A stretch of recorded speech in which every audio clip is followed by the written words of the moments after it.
Assalamualaikum warahmatullahi wabarakatuh. Hari ini kita akan belajar bahasa Indonesia tema 3 yaitu aneka benda di sekitarku. Disimak baik-baik ya solih-solihah. Oke, tujuan pembelajarannya yaitu siswa mampu mengetahui jenis, sifat fisik, dan ciri-ciri benda. Yang kedua, siswa mampu membedakan benda berdasarkan ciri-cirinya. Yang ketiga, siswa mampu menyebutkan sifat, kelebihan, dan kekurangan bahan pembentuk benda. Yang terakhir, siswa mampu menyebutkan beberapa contoh benda berdasarkan bahan pembentuknya. Nah, soleh-soleha, ada yang tahu nggak sih benda itu apa? Ya, benar sekali. Benda adalah segala sesuatu yang berasal dari alam, yang memiliki wujud, menempati ruang, dan memiliki massa. Massa dapat diukur dengan cara ditimbang. Dalam kehidupan sehari-hari, istilah benda sering kita dengar dengan sebutan lain, yaitu objek, barang, atau bisa juga zat.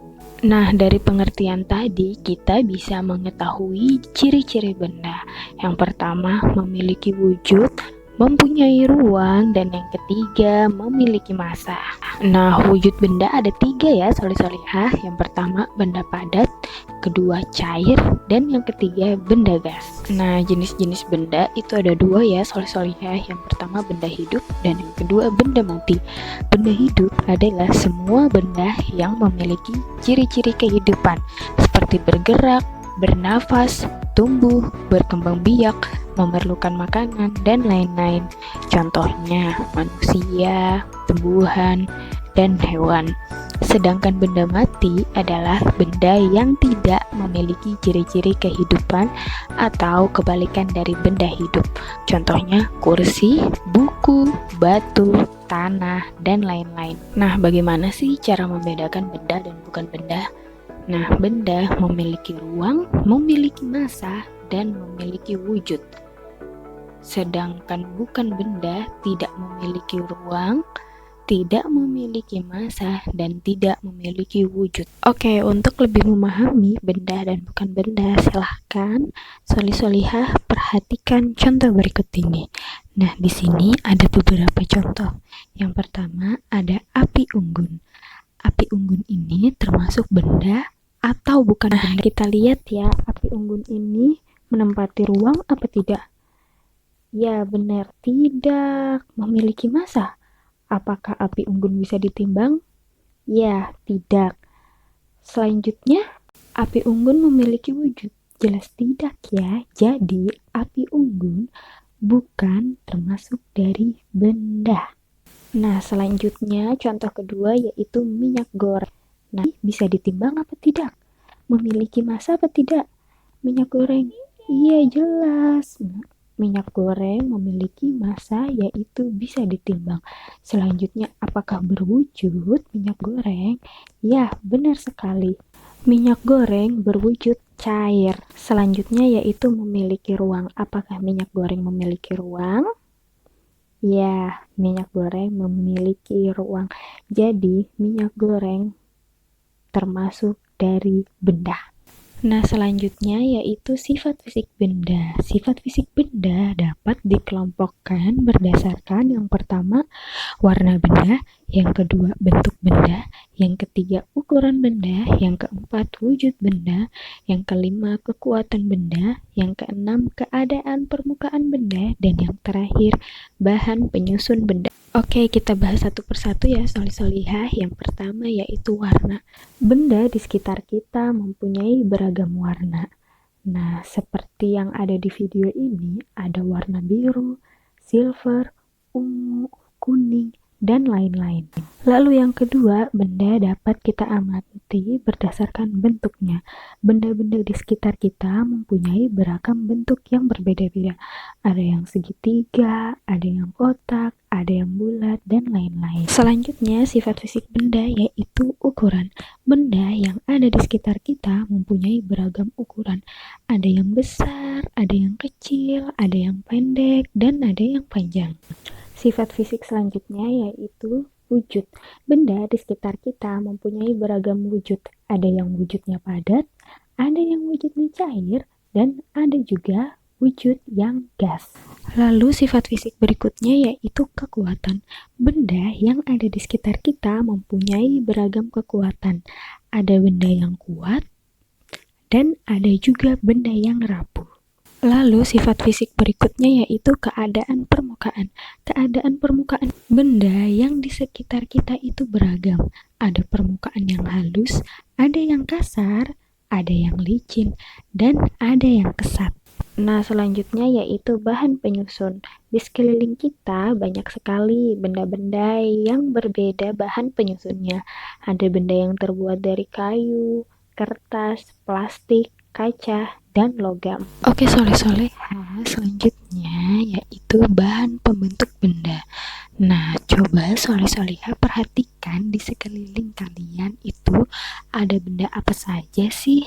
Nah, di sekeliling kita itu ada benda-benda yang terbuat dari kayu, plastik, kaca, kertas, karet, dan logam. Benda-benda yang ada di sekeliling kita memiliki bahan penyusun yang berbeda-beda. Bahan penyusun tersebut memiliki sifat, kekurangan, dan kelebihan yang berbeda-beda juga. Oke, soleh-soleha, Ustazah akan jelaskan satu persatu ya. Bahan pembentuk benda yang pertama yaitu kayu. Sifat kayu yaitu keras dan kuat. Yang kedua, isolator atau penghantar panas yang buruk. Yang ketiga, tidak tahan air. Yang keempat, dapat dibentuk. Dan yang terakhir, mudah terbakar. Nah, soleh-solehah, kayu ini juga memiliki kelebihan dan kekurangannya. Yang pertama, kelebihannya yaitu dapat dibentuk. Dan yang kedua, jenis kayu tertentu seperti kayu jati dapat bertahan sampai ratusan tahun. Sedangkan kekurangannya yaitu mudah terbakar. Yang kedua, jenis kayu tertentu mudah terserang rayap atau serangga. Dan yang terakhir yaitu mudah lapuk jika ditempatkan di tempat yang basah. Bahan pembentuk benda selanjutnya yaitu plastik. Plastik memiliki sifat yang pertama tidak mudah menyerap air, yang kedua ringan, tidak mudah pecah, yang ketiga mudah dibentuk, yang keempat beberapa jenis plastik ada yang tembus pandang dan lentur, dan yang terakhir yaitu isolator atau penghantar panas yang buruk. Nah, soleh-solehah, plastik ini juga memiliki kelebihan dan kekurangan ya. Yang pertama, mudah dan tahan lama. Yang kedua, tidak menyerap air. Yang ketiga, mudah dibentuk. Yang keempat, ringan. Sedangkan kekurangan dari plastik yaitu plastik membutuhkan waktu yang sangat lama untuk terurai secara alami di dalam tanah. Bagaimana sih Ustazah cara mengurangi sampah plastik? Nah, di sini ada 3 cara mengurangi sampah plastik. Yang pertama yaitu reduce. Reduce yaitu mengurangi penggunaan plastik. Yang kedua yaitu reuse, yaitu menggunakan kembali plastik yang bisa digunakan beberapa kali. Yang terakhir yaitu recycle. Recycle yaitu mendaur ulang limbah plastik menjadi barang-barang yang berguna. Bahan pembentuk benda selanjutnya yaitu kertas. Kertas memiliki sifat yang pertama ringan, yang kedua mudah sobek, dan yang ketiga mudah terbakar.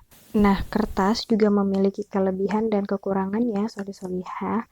Kelebihan kertas yang pertama, benda yang terbuat dari kertas lebih ringan daripada benda yang terbuat dari bahan lainnya.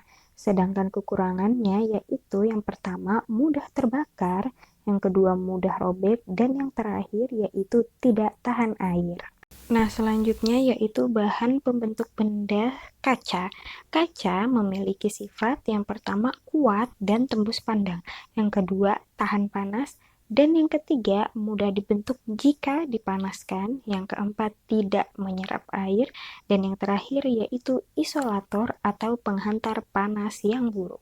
Nah, kaca ini juga memiliki kekurangan dan kelebihan ya, soleh-solehah.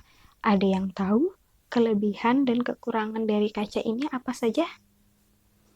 Ya, benar sekali. Kelebihan kaca yang pertama, mudah dibersihkan jika kotor. Yang kedua, beberapa jenis kaca bisa didaur ulang. Yang ketiga, mudah dibentuk jika dipanaskan. Dan yang terakhir yaitu bisa dipakai berkali-kali.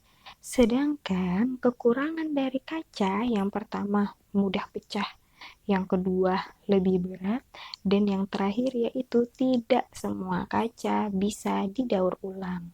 Selanjutnya yaitu karet.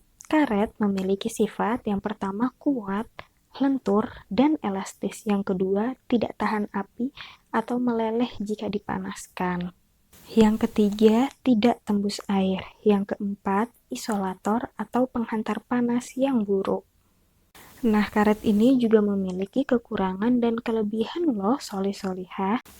Kelebihan dari karet yang pertama, lentur, mudah dibentuk. Yang kedua, tahan air. Dan yang ketiga, tidak mudah kusut jika dijadikan pakaian.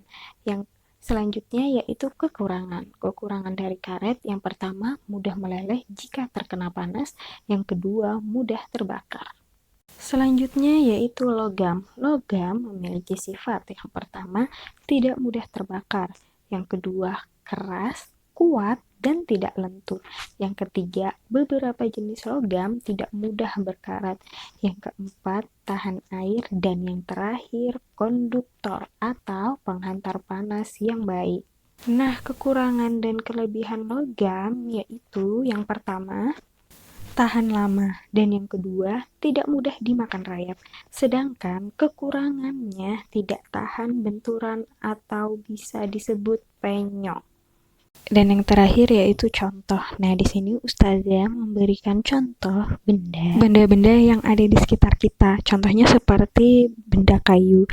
Contoh benda kayu yaitu lemari, kursi, dan lain-lain. Sedangkan kalau plastik seperti ember, kalau kaca, gelas, piring, botol, dan lain-lain. Sedangkan kalau karet itu contohnya seperti ban, sepatu boot, dan yang terakhir yaitu contoh benda logam, perhiasan, uang logam, dan sendok. Kesimpulan pembelajaran pada hari ini yaitu yang pertama, benda yang ada di sekitar kita memiliki sifat fisik, ciri-ciri, dan jenis yang berbeda. Yang kedua, jenisnya bisa kita kelompokkan menjadi benda hidup dan benda tak hidup atau benda mati. Yang keempat, sifat fisiknya bisa kita lihat berdasarkan warna, bentuk ukuran, wujud, kekuatan, dan lain-lain. Yang keempat, ciri-ciri benda memiliki massa, ruang, dan wujud. Yang kelima, benda-benda di sekitar kita itu memiliki bahan pembentuk yang berbeda-beda. Yang keenam, ada benda yang terbuat dari kayu, plastik, kaca, kertas, karet, logam, dan lain-lain. Dan yang terakhir yaitu beberapa jenis benda yang terbuat dari bahan tadi memiliki sifat, kelebihan, kekurangan masing-masing. Oke, sampai di sini dulu ya pembelajaran pada pagi hari ini. Jangan lupa untuk cek tugas dan lembar karakter wajib selalu diisi ya, soleh-solihah. Tetap semangat. Bangun pagi, jangan lupa senyum. Beli cempedak di Kalimantan. Cukup sekian. Wassalamualaikum. Jaga kesehatan, jangan lupa cuci tangan. Terima kasih. Assalamualaikum warahmatullahi wabarakatuh.